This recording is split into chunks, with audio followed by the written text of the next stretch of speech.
proposal I'm speaking to is the one that is very, very specific to income tax.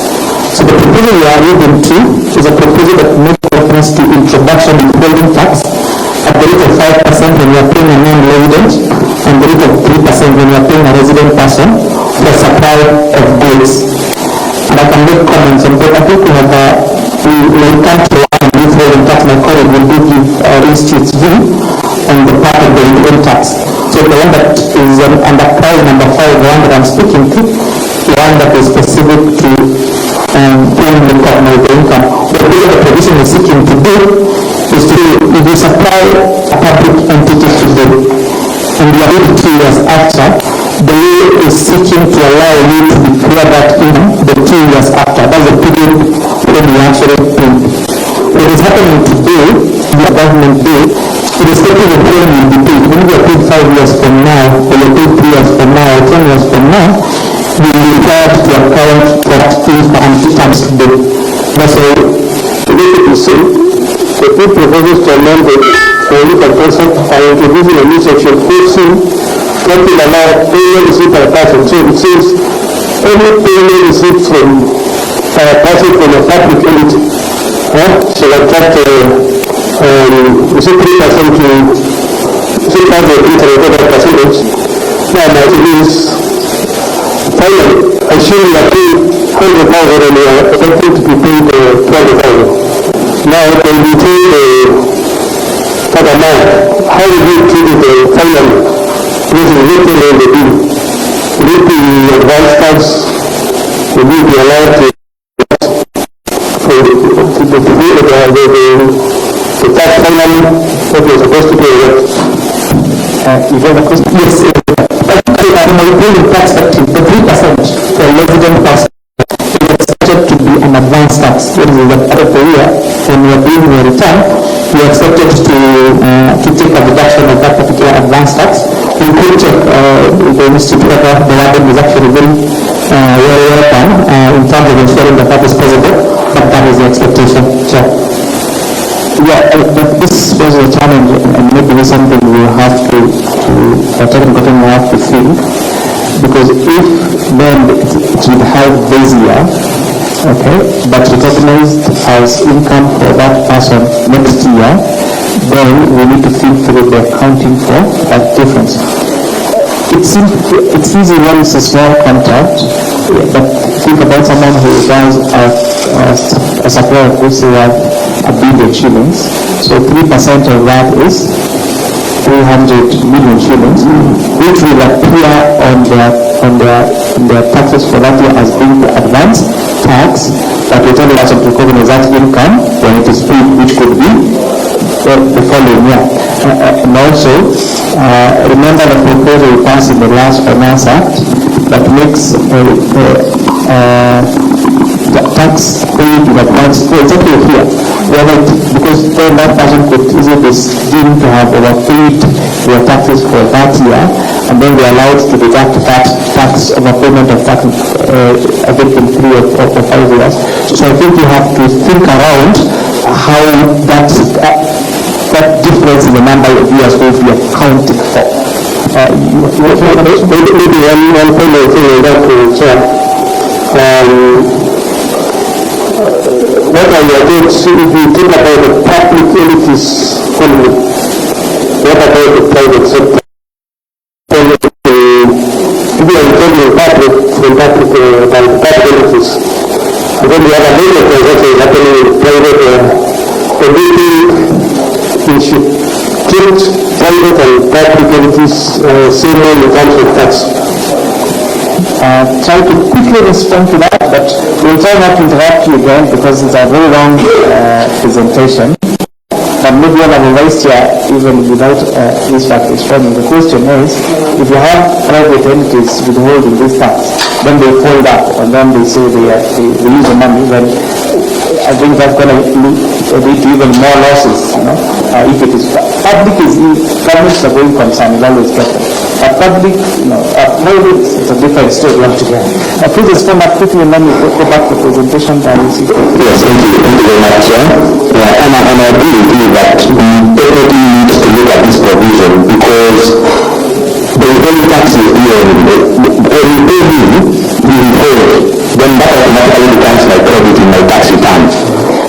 be able to utilize that. However, I do agree with you from an accounting perspective that there is going to be a lot of challenges because the current section 12 allows you to claim withholding tax for the year in which that income is recognized, which means technically, even though the credit is appearing on my return, the current bureau is going to need to defer for 2 years at the end of claim it next year or the year before. So I agree with you. And I also agree with you on the issue.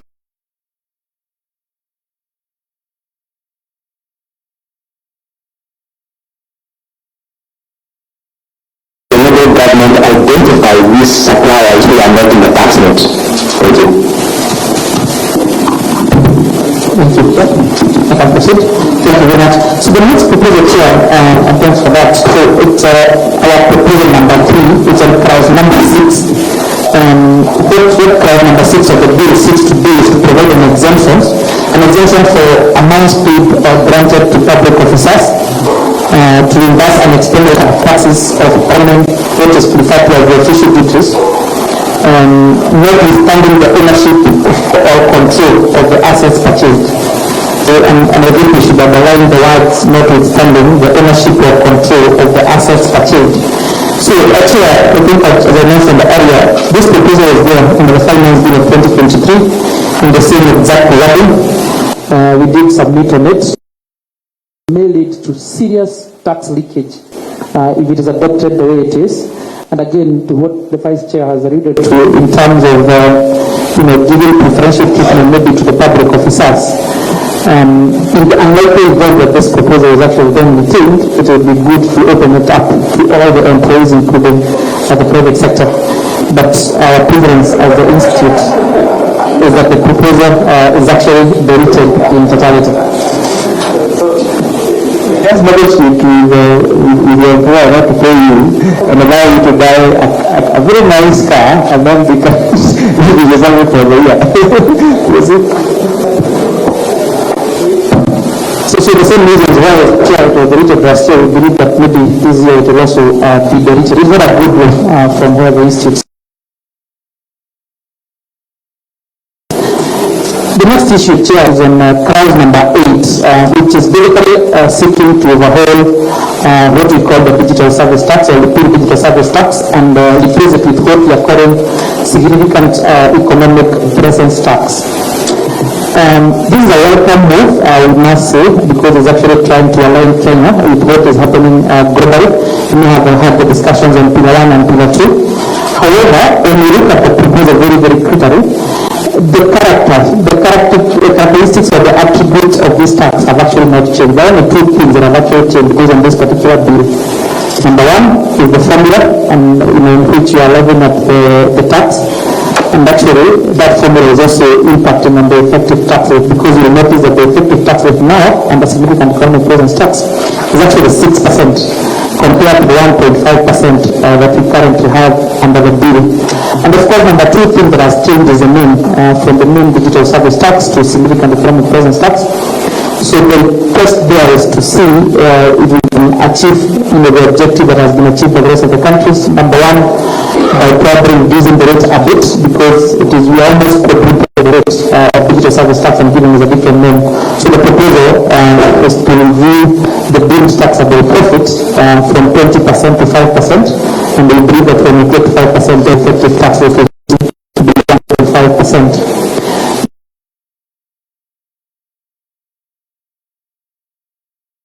It is significant economic presence. So we don't have to define what is this significant economic presence. We think that we should then introduce some sort of thresholds, and the threshold here, our proposal is to align it with the threshold that we have for VAT, which is currently in shillings per annum. So these are the two proposals, Chair, and we think that these ones, if adopted, they will continue positioning our country very, very competitively as far as digital economy is concerned, which I think we are already doing very well. I want you to skip issue number 5, it will be addressed by the Chairman. Then go to issue number 6, which is on clause 23A. Clause 3 is straightforward one. I think these across the bill. There are quite a number of deletions of some exemptions that we do have.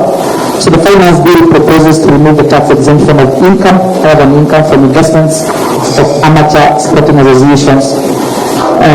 So the thinking here is that we could still retain this provision, mainly because the sporting organizations do not necessarily operate as profit-making entities, and as a result, we think that the exemption would also help in terms of tapping into the youth talent that may have been affected in a major way by the employment crisis that we have in the country. So we propose that provision is deleted from the bill. The other issue is on clause number 23. The bill proposes to remove the tax exemption of capital gains relating to transfer of title of more properties. I will not go through that in a lot of detail, but the request is that since trusts are generally SPVs or special purpose vehicles, you kindly consider to delete that particular proposal. The other one is on clause number 25. Again, it is also seeking to reduce some of the exemptions that we have under the Income Tax Act. And this one specifically what it is seeking to do is to delete interest or income arising from the infrastructure, from those that are used to release for infrastructure and other social services. So this kind of bills, the interest is normally exempt as we speak.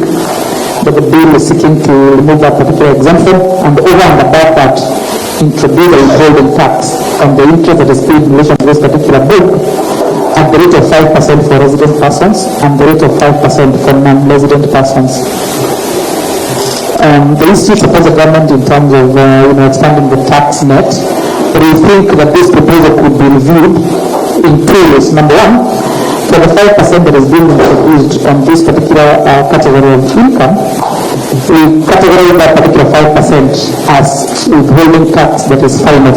So what that means is that on the infrastructure board, you pay the 5% and you don't pay any further tax, which is more or less like a gradual process in terms of introducing this particular provision.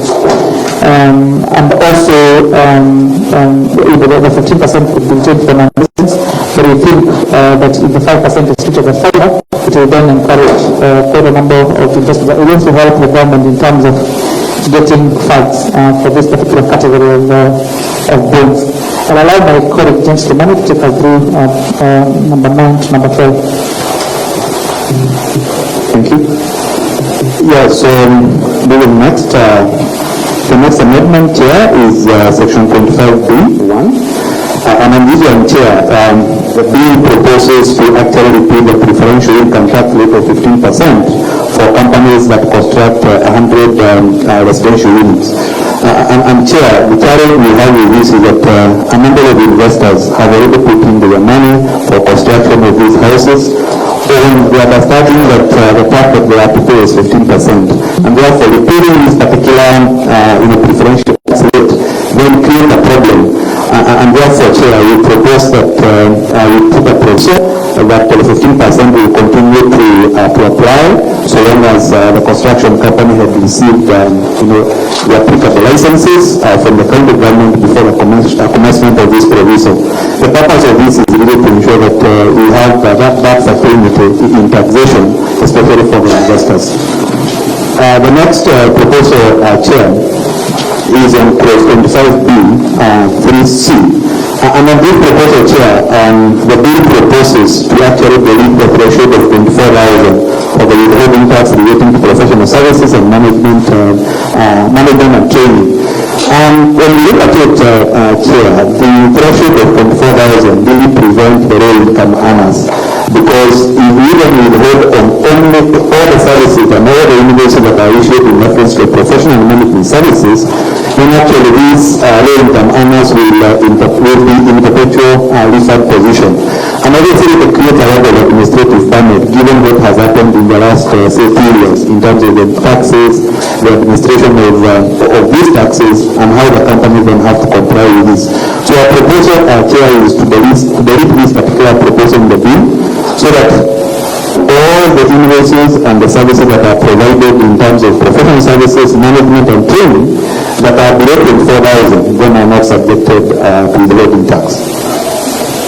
The next clause, the next proposal, Chair, is really what we discussed earlier on the introduction of the withholding tax on goods. And what the bill is proposing is to introduce withholding tax of 5% and 3% for non-resident and resident respectively. And I agree that for people who not actually supply goods to the government, we are margin are actually very, very low. And therefore having a withholding tax of 3% for resident companies and also 5% for resident, it is quite high.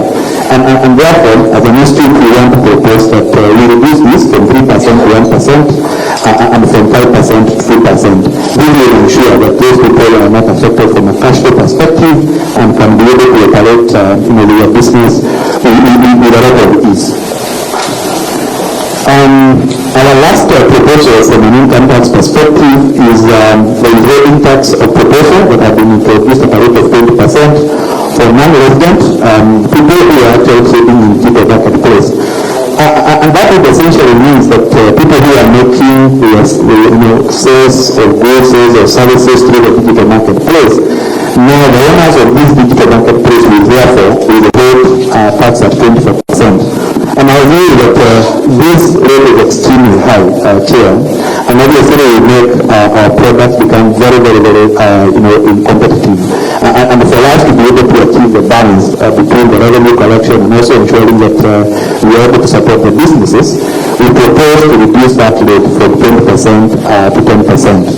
So, with that, Chair, now we come to the proposals for the income tax, and I'll pass it to my colleague who will then take us through the other proposals for VAT. But before that, maybe we have a comment from my Chair. Yes, we take you back to page 8. The Chair has to take responsibility for some reason. The motor vehicle tax, honorable Chair and honorable members, this is a really matter that we may really need to think through, and it requires, the bill requires that members of the public and ourselves should pay 2.5% of the value of the motor vehicle at the time of taking the insurance, and the money should be remitted 5 days from the date of collection. Talking about an authority, it goes further and says 50% penalty for the uncollected tax should be paid by the insurance company just in case they fail to meet the deadline or do not collect. Now, it's an interesting one because one is, our concern is that this is taxing capital. When you buy a vehicle and it's valued, you have to keep paying 2.5% every year on the very, very capital that you use to probably purchase the vehicle. The other concern of the institute is that you will notice that the motor vehicle industry, already when you purchase a vehicle, you pay quite a lot on the import duties, VAT and import services. It actually takes care of almost, the taxes are almost 50% of the value of the vehicle. So already the institute has a position that the vehicle is already taxed at the time of purchase, especially when we import them. Further, as you move around with your vehicle, you are paying quite a number of taxes: motor vehicle maintenance levy, development levy, and other regulatory railway levy, among many levies on the vehicle already.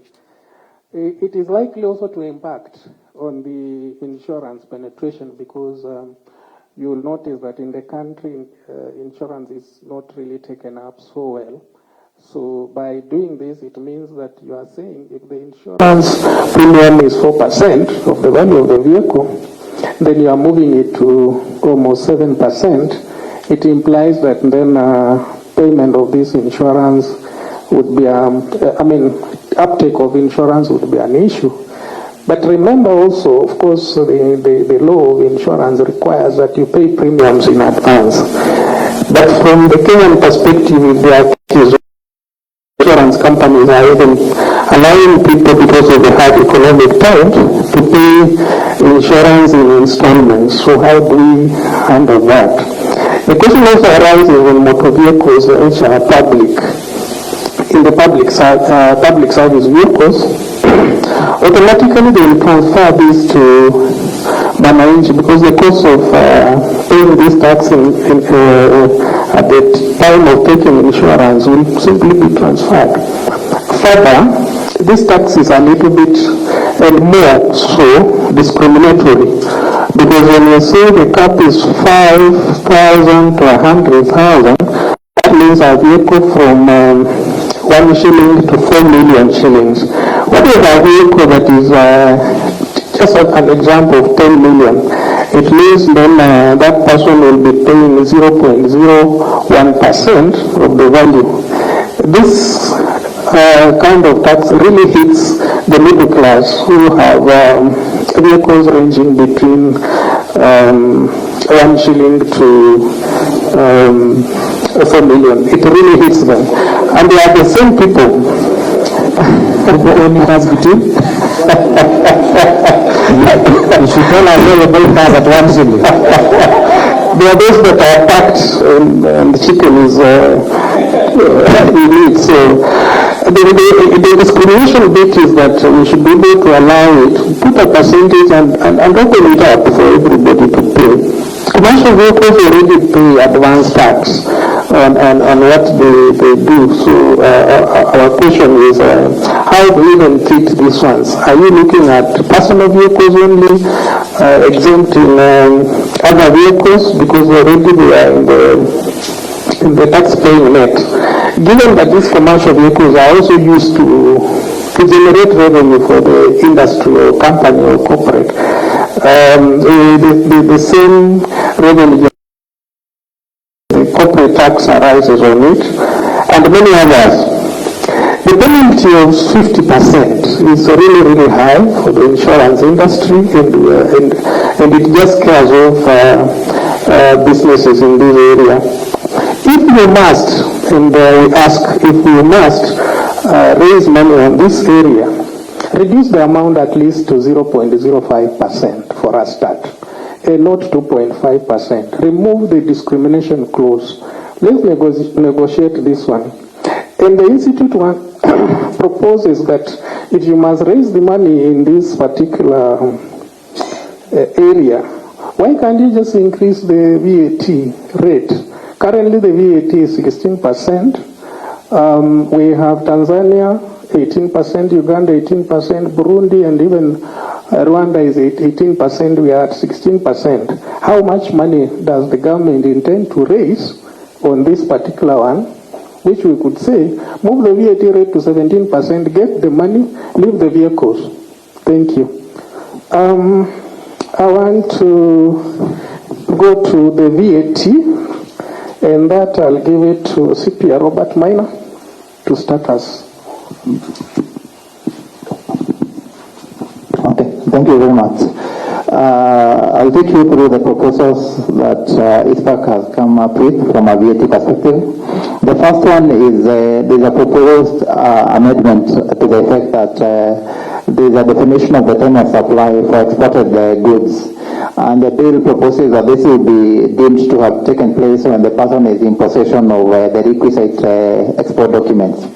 Our request here is that we make it clear the documents that are being should be requested by the Kenya Revenue Authority, and we have listed them there. We are talking of the road leading airway bill or the road manifest, C17, as well as the our request is driven by the fact that if you leave it open, then try speaking a little away from the microphone. Thank you very much. And then slowly.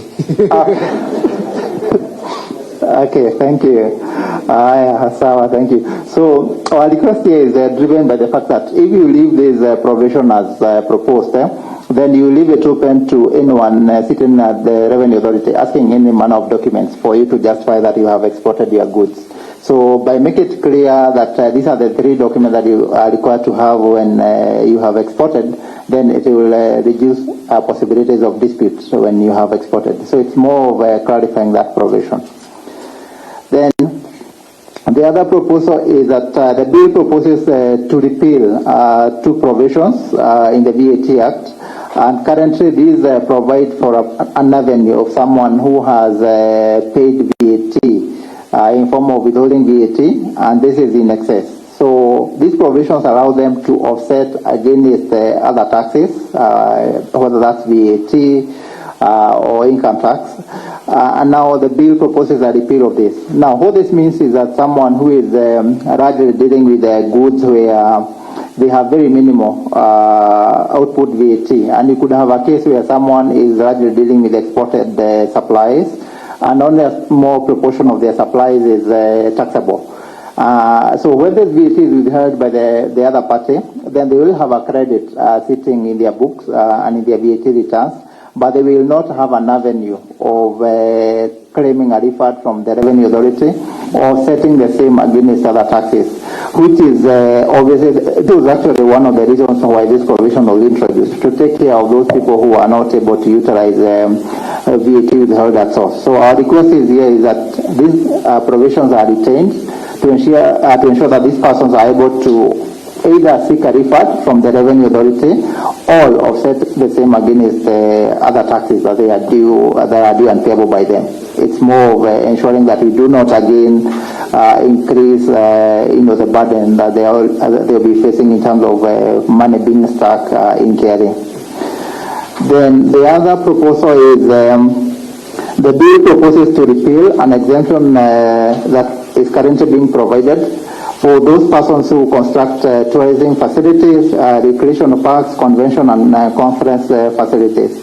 Now, unfortunately, this comes just after we've gone through the heavy rains, and I think I've seen a lot of tourism facilities being affected by the heavy rains. They have been destroyed, and a lot of them will have to be reconstructed. And we all agree that tourism is a major sector in this country, and we need to ensure that we encourage the same. It's a key source of foreign exchange currency in Kenya. I mean, all the international tourists who come into this country, they bring in the much needed foreign exchange.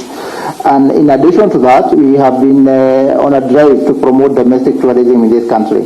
So I think this is our request, that more so to provide an avenue for those who might have been affected by the heavy rains to reconstruct and rebuild their facilities, and after which then you can evaluate whether to maintain the same. Then, following closely to that, we have a proposal to again remove exemption on supplies or persons who are constructing specialized hospitals with bed capacity with 50 beds, with the relevant approval of the Cabinet Secretary. Now, looking at the manifesto of the current government, I think healthcare is one of the major agenda items. And you have implemented very many policies that are meant to foster healthcare in this country. And then now the bill proposes to remove the VAT exemption. Obviously, the cost of healthcare in this country is very high. If we are accessing private medical care in this country, it's extremely high. We have a huge increase in non-communicable diseases in this country, and all this is actually affecting mainly the common monanti. The hustler are the ones who are largely affected by the high cost of healthcare and accessing the same. And I think it is in the best interest of the government to promote private players to make more investment in this sector at a much lower cost, which then would ultimately drive down the cost of healthcare in this country. So our request here is that you retain the exemption here to just provide an incentive to private players to invest in the sector. Then the other one is on number 17. We are on number 17 now. Number 17 is we are looking at the bill proposes to introduce VAT on certain financial services, and this is through the deletion of certain services that are currently exempt from VAT. Now, this is one of those unfortunate proposals that we are seeing here, in the sense that as a country we are seeking to become an international financial center. And I think we have the Nairobi International Financial Center, which may not have done much in the recent past. And I think we have a challenge. We've seen the head of state challenging the NIFC to do more to promote this country as a potential financial center. We have competing financial centers. We have Mauritius, We have Kigali International Financial Center, and I think as a country we cannot afford to water down the benefits that we have enjoyed over the years by allowing the growth of this sector. Now, looking at some of the services that are being, where VAT is being proposed, we have issuing of credit and debit cards. In this economy, we are trying to promote use of, cashless economy, meaning you are trying to reduce the amount of cash that people are using. By imposing VAT on this, you are again pushing people back to the same. We have money transfer. We all do RTGS. Most of us will be doing RTGS. And again, we are imposing VAT on that. Foreign exchange transactions. I guess by this, we will then be promoting the black market, where people will be going, besides the formal financial system to avoid a case where they will be required to pay VAT to just exchange their, their currency from US dollars to Kenya shillings or the vice versa. Check handling. You can imagine the number of checks businesses process on a daily basis when they are paying their suppliers, and then we are imposing VAT on every check that will be issued. So again, when you look at the nature of services that are being imposed, or the proposal, where the proposal to introduce VAT is targeting, unfortunately we are going to water down the benefits we've enjoyed over the years. And that added to the fact that when you look at it from an executive perspective, there's a proposal to increase the rate from 15% to 20%. And I was looking at a case scenario where if a business is incurring a charge, they are getting, they're being charged 10 million for some of these, services. They will be required to pay executive of 2 million, which is 20% of 10 million. In addition to the 2 million, they will be required to pay VAT of 16%. Now, VAT is charged on, executive is part of the tax base of VAT, which means that they will be required to pay VAT of 1.9 million, 1.92 million, and the total cost in terms of taxes, VAT and executive, will be 3.92 million. Now, the effective tax, actually from a VAT perspective, goes up to 19.2% because you are paying on top of excise duty. Now, paying 3.9 million for a transaction where the cost is 10 million is obviously on the higher side. And that is why we are asking you to just maintain status quo by deleting the proposal to introduce VAT on these services. And then that follows closely on the insurance sector, where the bill is proposing the introduction of VAT on insurance services other than insurance premium. Now, there has been a lot of talk in the past that insurance penetration is about 3% of our GDP in the country, which is well below what to be expected considering the country, the status of the country in this region. And I think when you now introduce VAT, unfortunately this cost will be passed on to the consumer. So it is you and I who are going to incur this cost, because the insurance companies will top up. The VAT will be passed on to the final consumers, which will not be good in terms of driving insurance penetration, because the cost of insurance premiums will go up, and unfortunately the penetration levels are likely to decline even further. So our request here is that you retain the status quo until we have a reasonable threshold in terms of insurance penetration. Thank you. Then the last one here in terms of our submissions from a VAT perspective is ordinary bread. There's a proposal to introduce VAT as opposed to zero rating the same, and we are looking at this from different perspectives. One is the fact that in addition to just raising the cost of ordinary bread, there are very many people who are employed within the value chain of bread. If you look at the manufacturers, we have very many cottages or local industries within very many areas that are nowadays manufacturing bread. That has created employment even in the rural areas.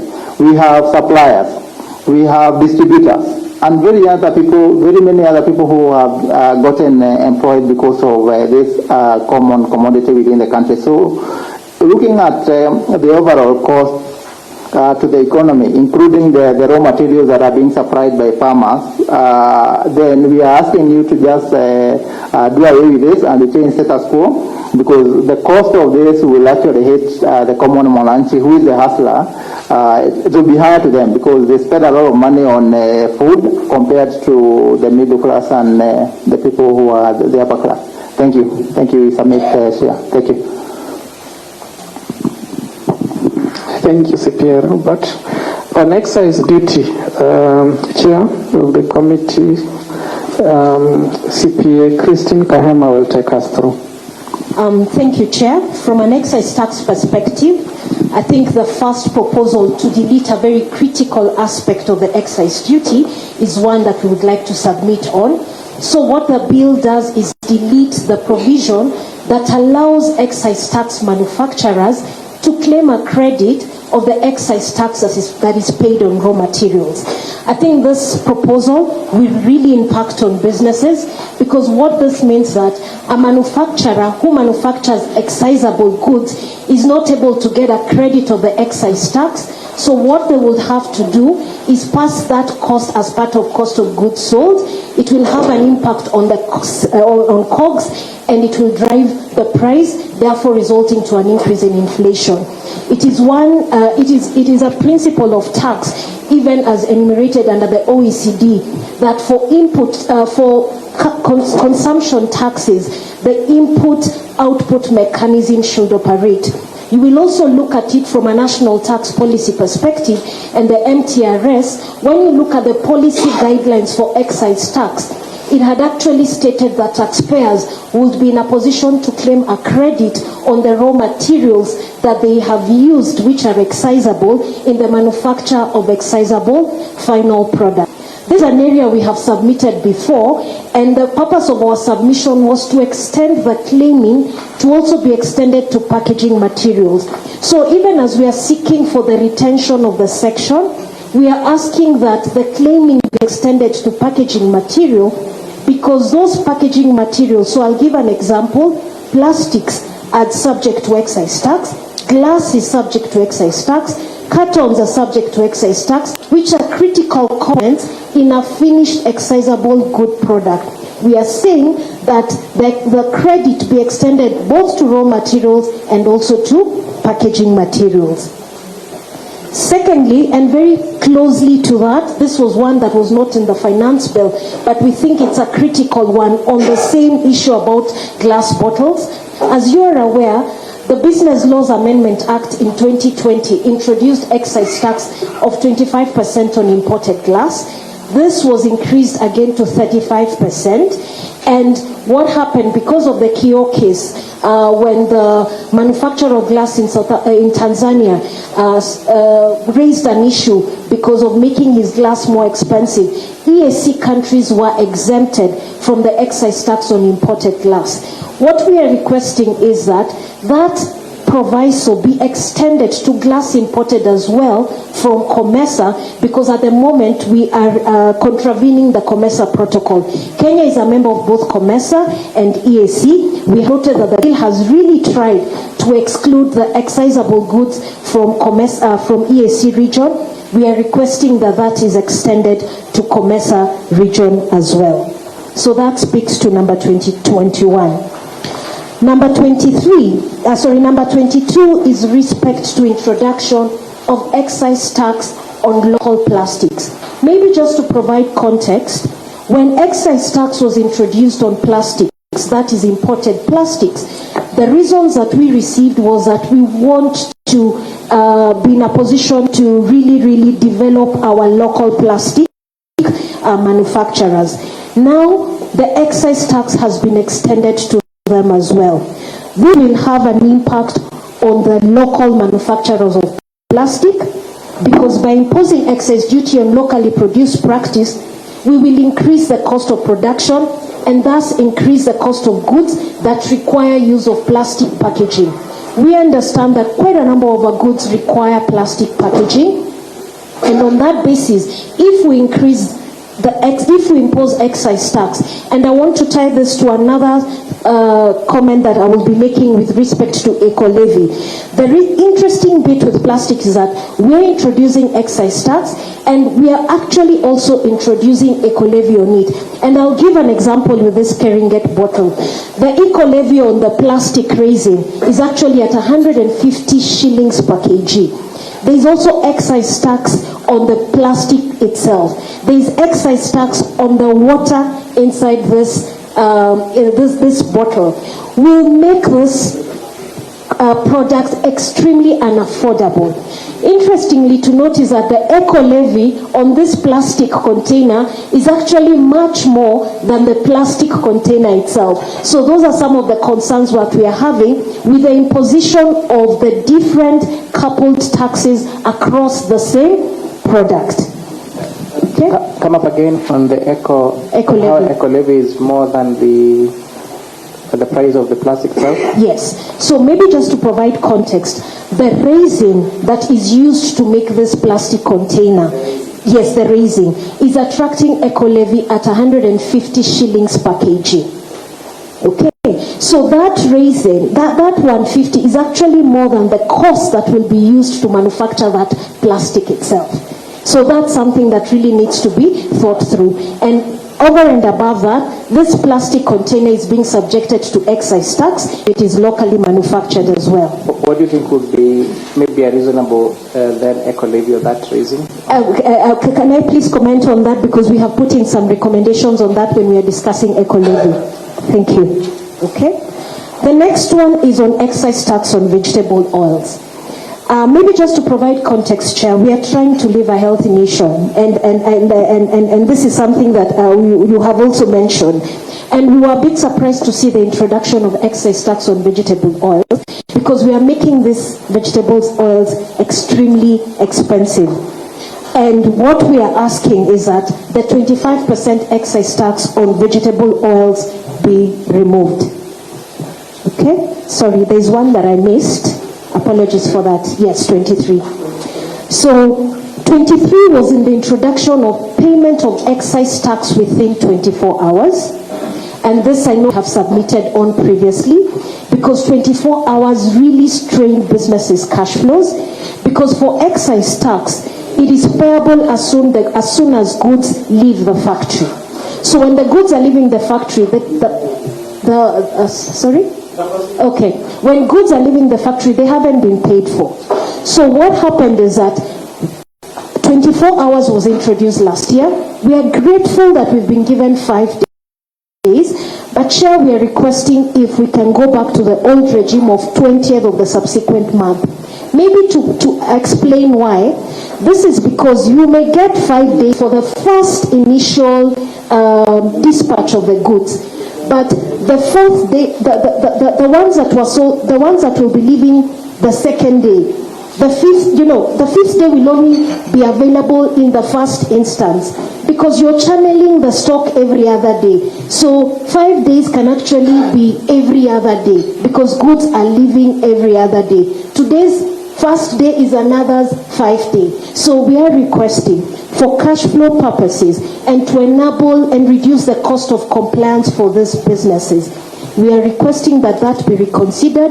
We go to the old system of 20th of the subsequent month, because we always say, for tax, please let us work together so that we also collect the tax at the least cost possible for the government and also for the taxpayer as well.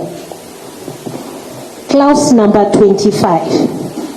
This is on excise tax on telephone and internet data services. And you will know that some of these rates actually were amended last year, mostly the one for financial services. We returned it from 20% to 15%, and now again we are taking it back to 20%. The current 15% excise duty supports the growth in the digital economy by keeping communication and internet costs relatively affordable. We feel that raising the excise tax to 20% will discourage use of online services and digital platforms. We are moving to a more global perspective where most of the work, the growth is in the service industry. I think we should be seen to be promoting this kind of system. and increasing the excise tax from 15 to 20% would be detrimental to the industry. That's clause number 25. Lastly, clause number 26. This is with respect to financial services, money transfer services. Chair, and I will borrow from my colleague Robert. You can imagine we are also introducing VAT on financial services. I remember when excise tax was being introduced on financial services, based on the conversations we had, it was on the fact that